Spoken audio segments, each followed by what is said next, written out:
Grandes fatos. Aconteceu. A gente informa. Realização Grande FM. Neste podcast, queremos falar da presença da mulher na política brasileira, e um dos grandes nomes da força feminina nesse meio é do estado de Mato Grosso do Sul, é a senadora do MDB, Simone Tebet. Natural de Três Lagoas, em Mato Grosso do Sul, Simone é filha de um dos mais importantes nomes da política do estado, Rames Tebet in memoriam, que inclusive foi presidente do Congresso Nacional e que deixou um legado para a política de forma geral. Durante visita a Dourados, Simone Tebet concedeu entrevista exclusiva para a Rádio Grande FM, onde falou do crescimento do número de mulheres na política, das dificuldades, preconceitos e batalhas diárias por igualdade neste meio que traça os destinos do país. Fique com a gente e acompanhe a fala de uma das senadoras mais atuantes do Congresso Nacional, que mostra a força feminina de Mato Grosso do Sul na política nacional. Grandes fatos. Aconteceu. A gente informa. A participação de mulheres está avançando de forma significativa na política, como podemos observar ao visualizar os resultados das últimas eleições e da ocupação de cargos estratégicos no âmbito da Câmara dos Deputados. Entre os destaques, chama a atenção o número de mulheres que atualmente ocupam mesa diretora da Câmara dos Deputados, a posse da primeira vereadora com síndrome de Down e a produtividade legislativa feminina. Pela primeira vez, temos 3 mulheres na direção da Câmara dos Deputados: Rose Modesto, do PSDB de Mato Grosso do Sul, Marília Reis, do PT do Pernambuco e Rosângela Gomes, do Republicanos do Rio de Janeiro. A integrante do MMFDH enfatizou também que as mulheres estão à frente das 25 comissões permanentes da Câmara Federal.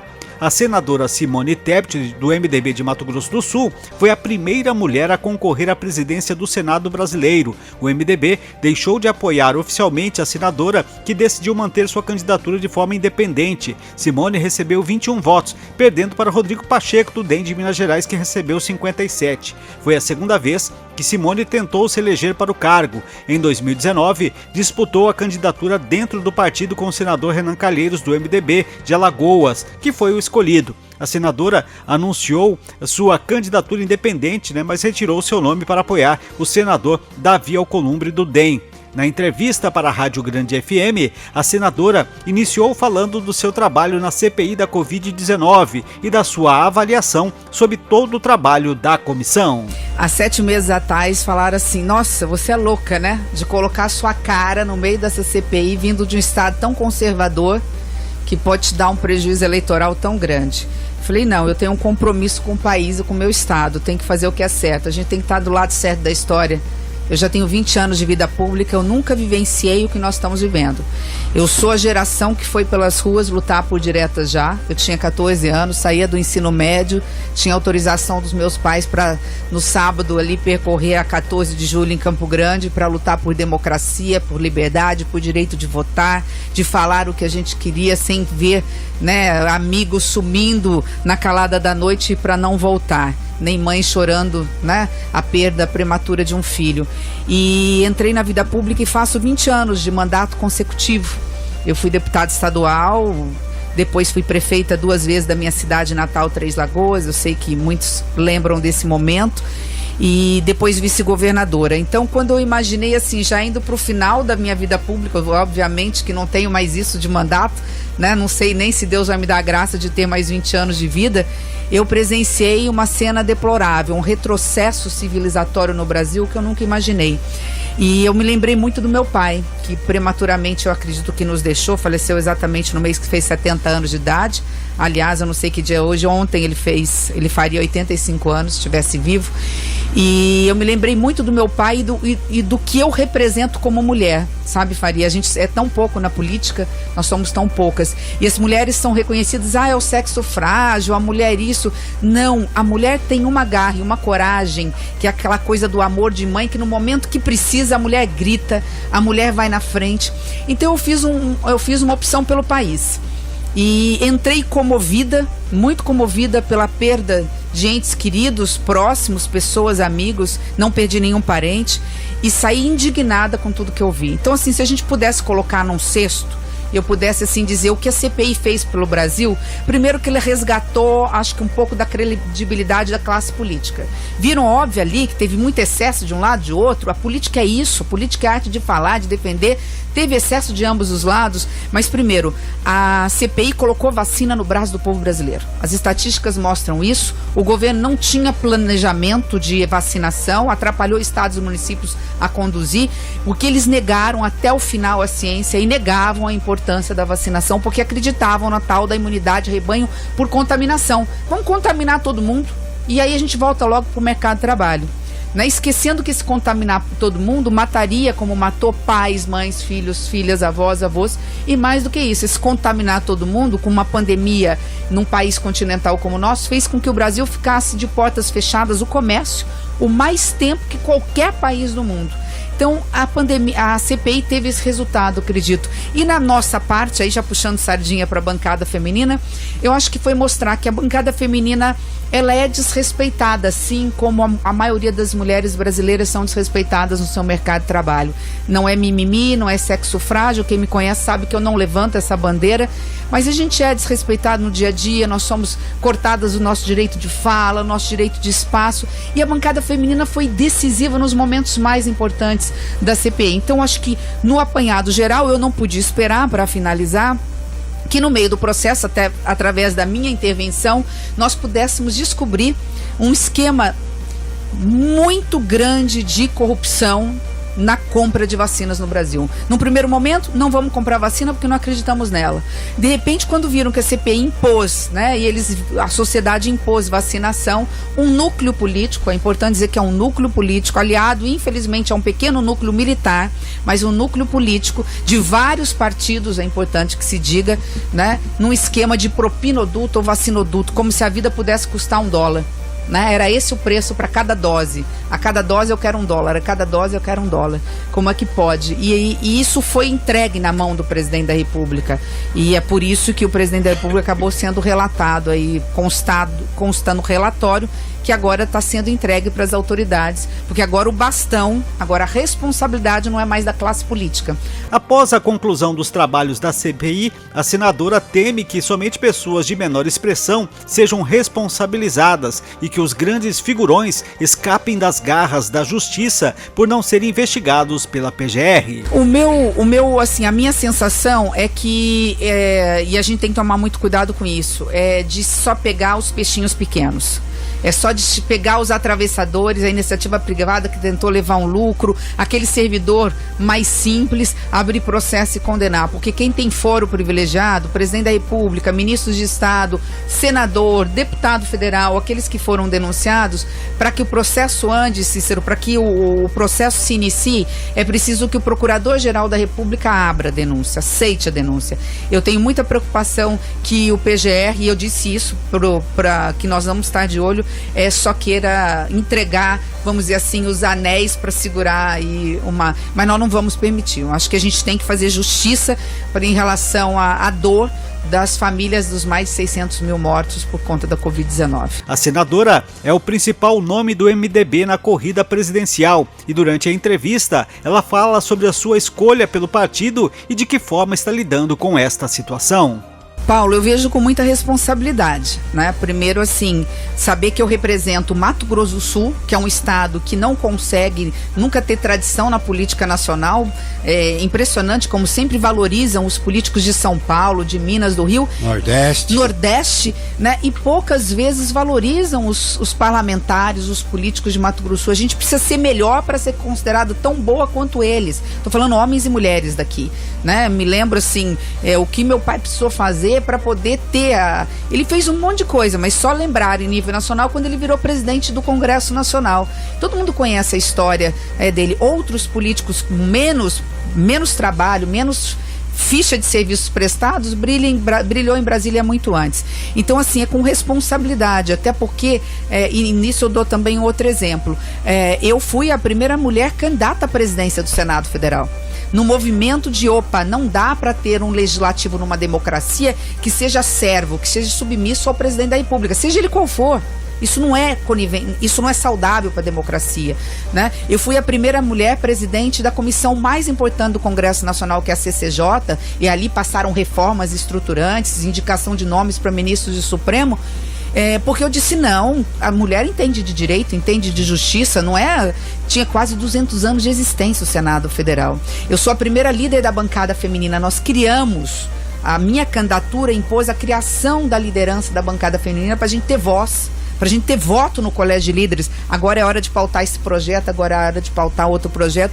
E nesses 8 meses de criação da liderança, nós já aprovamos mais projetos relacionados à criança, ao adolescente, à família, à mulher, especialmente a violência contra a mulher, que nos últimos 4 anos. Então, eu acho que é um conjunto de fatores. Então, assim, eu acho que a responsabilidade que eu tenho com o Mato Grosso do Sul é muito grande.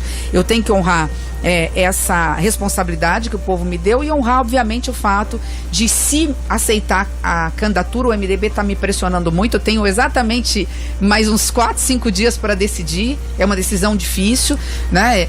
Seria pelo fato também de ser a única pré-candidata mulher no meio de vários candidatos colocados. Então vamos ver, vou procurar fazer o que for melhor pro Brasil. Se eu ajudar a construir uma terceira via, que não necessariamente passa pelo meu nome, uma terceira via para a população ter, o eleitorado ter a opção de escolher, não só entre voltar para o passado ou ficar com o atual ou com o presente, mas a opção também de olhar um candidato que possa falar de futuro, eu entro nesse processo como mais um soldado, uma soldada. Sobre a presença cada vez maior de mulheres na política, a senadora fez questão de enfatizar que as mulheres são políticas natas, que têm a política no DNA e que hoje elas estão num patamar de igualdade, só não estão num patamar de igualdade pelo sistema que foi criado, mas que aos poucos vem sendo mudado este cenário. Eu não aguento quando as pessoas falam assim, mas a mulher não gosta de política. A mulher não gosta de política. Não tem um ser mais político que a mulher. A mulher é a primeira professora dos filhos. A primeira educação que todos nós tivemos foi da voz de uma mulher. Se isso não for política, eu não sei o que é. Isso pode, isso não pode, olha os modos, você tem que ser honesto, você tem que estudar para ser alguém na vida. Quem é que disse isso para nós pela primeira vez? Claro que também tem o pai, ele é fundamental na educação, mas é a mulher que está ali, porque o pai normalmente ele era aquele que sustentava a família lá atrás. Hoje não, hoje já está democratizado isso. Então, assim, a mulher gosta de política.